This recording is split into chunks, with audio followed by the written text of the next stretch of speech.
কর্মী এবং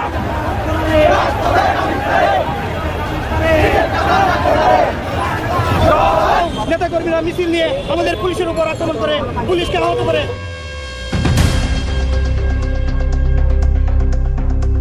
15ই আগস্ট বঙ্গবন্ধুর শাহাদাত বার্ষিকীতে পুলিশের বাধা। ধানমন্ডি 32 নম্বরে চলছে পুলিশের সঙ্গে আওয়ামী লীগ ও ছাত্রলীগের ত্রিমুখী সংঘর্ষ। রাত থেকেই ধানমন্ডি 32 নম্বরে ব্যারিকেড দিয়ে রেখেছিল ইউনূস প্রশাসন, তাতেও পিছপা হাঁটেনি আওয়ামী লীগ। সকালে আওয়ামী লীগ ও ছাত্রলীগের নেতাকর্মীরা মিছিল নিয়ে বের হলে পুলিশি বাধার মুখে পড়েন তারা। এক পর্যায়ে পুলিশের সঙ্গে চলে আওয়ামী লীগ ও ছাত্রলীগের সংঘর্ষ, আহত হয়েছে একাধিক পুলিশ সদস্য। ধানমন্ডির রাজপথ যেন পুরোপুরি রণক্ষেত্র। নেতাকর্মীদের জয় বাংলা স্লোগানে উত্তল রাজপথ। বর্তমানে ধানমন্ডির রাজপথ আওয়ামী লীগ ও ছাত্রলীগের দখলে। রাজনৈতিক বিশ্লেষকরা বলছে এই আগস্টেই পুনরায় ক্ষমতা ফিরে পাবে আওয়ামী লীগ। এ বিষয়ে বিস্তারিত জানতে সম্পূর্ণ ভিডিওটি দেখতে থাকুন। বাড়িটির এখন হোল্ডিং নাম্বার ছাড়া কিছুই নেই। 6 মাস আগে সরকারি বুলডোজার দিয়ে বাড়িটিকে ভাঙা হয়েছে, পুড়িয়ে ফেলা হয়েছে। বলছি বাংলাদেশের স্বাধীনতা যুদ্ধের স্মৃতি বিজড়িত ধানমন্ডি 32 নম্বর বাড়িটির কথা। মাটির সাথে মিশে ফেলেও ওই বাড়িটিকে এত ভয় কেন? ভয় কি আসলে পোড়া বাড়িটিকে নিয়ে, নাকি ওই পোড়া বাড়িটি যে মানুষটির জন্য বিখ্যাত, সেই মৃত হয়েও বাঙালির কাছে আজীবন জীবিত মানুষ বঙ্গবন্ধু শেখ মুজিবুর রহমানকে নিয়ে? বাঙালির ইতিহাসে অন্যতম একটি শোকের দিন 15ই আগস্টে কেউ ওই বাড়ির সামনে গেলে ঠেকাতে তৎপর হয়ে উঠেছে সরকার, সাথে যোগ দিয়েছে বিএনপি। গত বছর 5ই আগস্টের পর সারা দেশে শেখ মুজিবুরের ভাস্কর্যগুলো ভেঙে ফেলে সব স্থাপনা থেকে শেখ মুজিবের নাম মুছে ফেলার পরও শেখ মুজিবকে নিয়ে সরকার এবং সরকার সমর্থকদের এত ভয় কিসে? কিসে এত ভয়? সে প্রশ্নের উত্তর খুঁজে পাওয়া যাবে বাংলাদেশের বর্তমান অন্তর্বর্তী সরকারের 2 প্রভাবশালী উপদেষ্টার লেখায়। আর ইতিহাস ঘাটলে দেখা যাবে 1975 সালের 15ই আগস্টের পরও এমন চেষ্টায় হয়েছিল। বিস্তারিত জানতে চলুন যাওয়া যাক বিশ্লেষণে।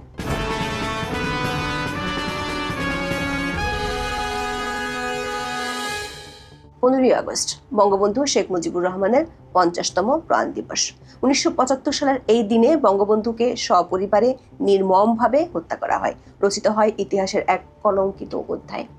ঘাতকরা শুধু বঙ্গবন্ধুকেই হত্যা করেনি, তাদের হাতে একে একে প্রাণ হারিয়েছেন বঙ্গবন্ধুর সহধর্মিণী বেগম ফজিলাতুন্নেসা মুজিব, বঙ্গবন্ধুর সন্তান শেখ কামাল, শেখ জামাল ও শিশু রাসেল সহ পুত্রবধূ সুলতানা কামাল ও রোজি জামাল। পৃথিবীর এই জঘন্যতম হত্যাকাণ্ড থেকে বাঁচতে পারেননি বঙ্গবন্ধুর অনুজ শেখ নাসের, ভগ্নিপতি আব্দুর রব সেনিয়াবাদ এবং তার ছেলে আরিফ ও সুকান্ত বাবু, মেয়ে বেবি, বঙ্গবন্ধুর ভাগ্নে মুক্তিযুদ্ধের সংগঠক শেখ ফজলুল হক মনি, তার অন্তঃসত্ত্বা স্ত্রী আরজুমনি এবং আব্দুল নাইম খান জিন্টু ও কর্নেল জামিল সহ পরিবারের 16 জন সদস্য ও ঘনিষ্ঠজন। এ সময় বঙ্গবন্ধুর 2 কন্যা শেখ হাসিনা ও শেখ রেহানা বিদেশে থাকায় প্রাণে রক্ষা পান। মূলত 75-এর 15ই আগস্ট থেকে বাংলাদেশে এক বিপরীত ধারার যাত্রা শুরু হয়। বেসামরিক সরকারকে উৎখাত করে সামরিক শাসনের অনাচারী ইতিহাস রচিত হতে থাকে। সপরিবারে বঙ্গবন্ধুকে হত্যার পর গোটা বিশ্বে নেমে আসে তীব্র শোকের ছায়া এবং ছড়িয়ে পড়ে ঘৃণার বিষবাষ্প। বঙ্গবন্ধুকে হত্যার পর নোবেলজয়ী পশ্চিম জার্মানির নেতা উইলি ব্রান্ডিট বলেছিলেন, মুজিবকে হত্যার পর বাঙালিদের আর বিশ্বাস করা যায় না। যে বাঙালি শেখ মুজিবকে হত্যা করতে পারে তারা যে কোনো জঘন্য কাজ করতে পারে। ভারতীয় বংশোদ্ভূত ব্রিটিশ নাগরিক ও বিশিষ্ট সাহিত্যিক নীরজ সি চৌধুরী বাঙালিদের বিশ্বাসঘাতক হিসেবে বর্ণনা করে বলেন, বাঙালি জাতির স্বপ্নদ্রষ্টা শেখ মুজিবকে হত্যার মধ্য দিয়ে বাঙালি জাতি বিশ্বের মানুষের কাছে নিজেদের আত্মঘাতী চরিত্রই তুলে ধরেছে। 1975 সালের 16ই আগস্ট লন্ডন থেকে প্রকাশিত ডেইলি টেলিগ্রাফ পত্রিকায় বলা হয়েছে, বাংলাদেশের লাখ লাখ লোক শেখ মুজিবের জঘন্য হত্যাকাণ্ডকে অপূরণীয় ক্ষতি হিসেবে বিবেচনা করবে। গত বছরের 5ই আগস্ট রাজনৈতিক পট পরিবর্তনের পর হামলা হয় বঙ্গবন্ধুর ধানমন্ডির 32 নম্বর বাড়িটিতে। সারা দেশে একে একে বঙ্গবন্ধু ও স্বাধীনতার স্মৃতি বিজড়িত ভাস্কর্যগুলো ভেঙে ফেলা হয়। গত বছরের 15ই আগস্টে ধানমন্ডির 32 নম্বর বাড়িটিতে যারা শ্রদ্ধা জানাতে গিয়েছিলেন তাদেরকে চরমভাবে নাজেহাল করে হামলা চালায় সরকারি মব বাহিনী। এরপর গত 5ই ফেব্রুয়ারি আগাম ঘোষণা দিয়ে সরকারি বুলডোজার দিয়ে আইন শৃঙ্খলা বাহিনীর চোখের সামনে বাড়িটি ঘুরিয়ে দেওয়া হয়। এই বাড়ি থেকে বাংলাদেশের মুক্তি সংগ্রামের সাথে সম্পর্কিত প্রতিটি আন্দোলনের রূপরেখা তৈরি হয়েছিল। এই বাড়িটি থেকে সব নির্দেশনা দিতেন বঙ্গবন্ধু শেখ মুজিবুর রহমান।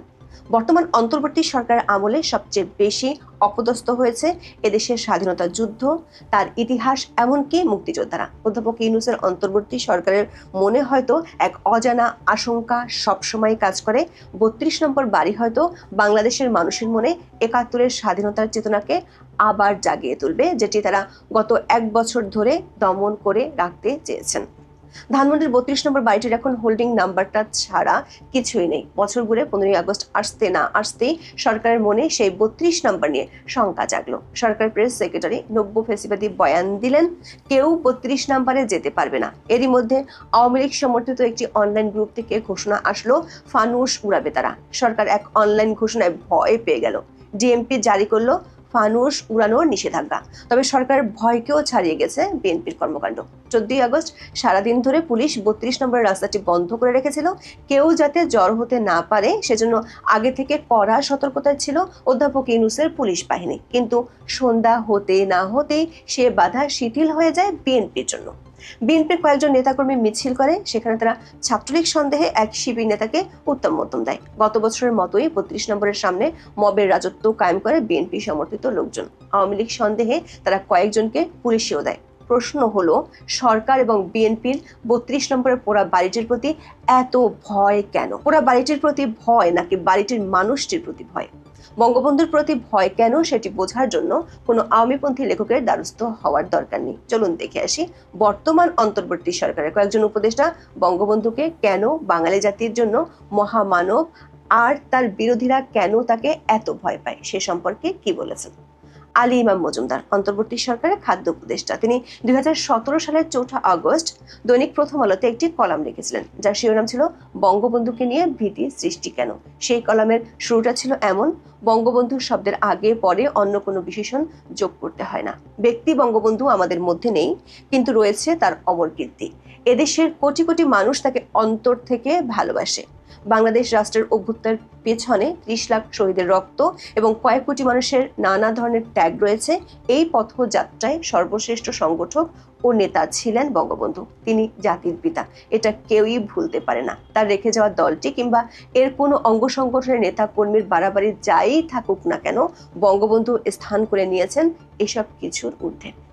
বঙ্গবন্ধুকে স্মরণ করার ক্ষেত্রে বাংলাদেশের মানুষ কতটা আলাদা সেটিও লিখেছিলেন আলী ইমাম মজুমদার। বলেছিলেন, ভারতে মহাত্মা গান্ধীর খুনি নথুরাম গোডসে ফাঁসি হওয়ার দিনটিকে একটি প্রভাবশালী সংগঠন শহীদ দিবস হিসেবে পালন করে, কিন্তু বাংলাদেশে বঙ্গবন্ধুর অবস্থান দলমত, জাতি, ধর্ম ও শ্রেণী বিভাজনের ঊর্ধ্বে। এটাকে আড়াল করার প্রচেষ্টা চলেছিল দীর্ঘ ২১ বছর, কিন্তু দেয়াল ভেঙে মহাপরাক্রমে জাতির জীবনে প্রতিষ্ঠিত হয়েছে অশরীরী বঙ্গবন্ধু।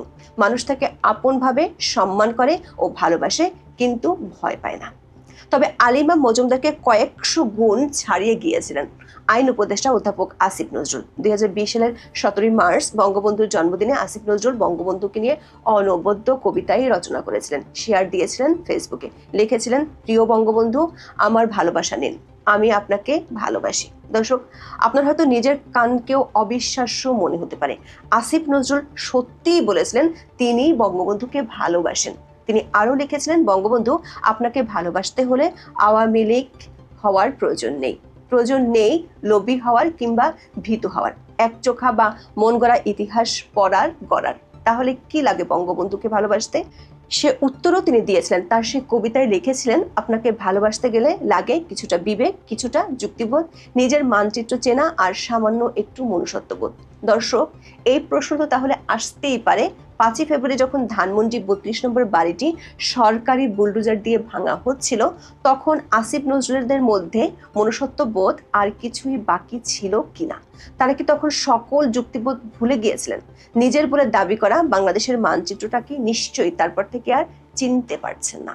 আসিফ নজরুল সেই কবিতায় বঙ্গবন্ধুকে স্মরণ করে লিখেছিলেন, আপনি তুলনাহীন আত্মত্যাগে, সাহসে আর দেশপ্রেমে, কারণ আপনি না জন্মালে সেদিন স্বাধীন হতো না বাংলাদেশ, আর আমিও আজকে থাকতাম না আমার জায়গায়, আমরা কেউ থাকতাম না আমাদের জায়গায়। আসিফ নজরুলরা উপদেষ্টা হয়েছেন বাংলাদেশ সরকারের। সেই দেশটির জন্মের পিছনে সবচেয়ে বেশি অবদানই বঙ্গবন্ধুর, সেই স্বীকারও করেছিলেন আসিফ নজরুল।